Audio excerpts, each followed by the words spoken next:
halimbawa kay Natanya.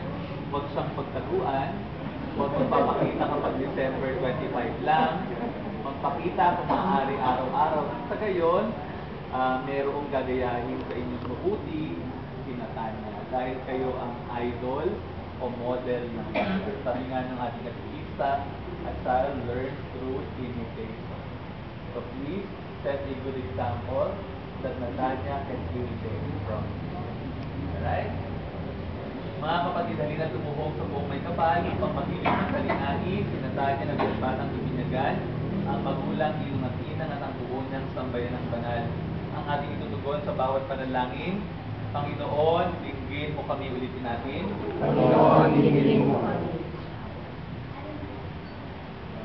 Para sa banal na sambayanan sa ating ipayo, upang sa pamaglubay ni Pedrong Pastol na banal, at ni Pablong tagapangaral, masipag niyang ipalaganap ang magandang balita sa ating kapuluan at sa ibang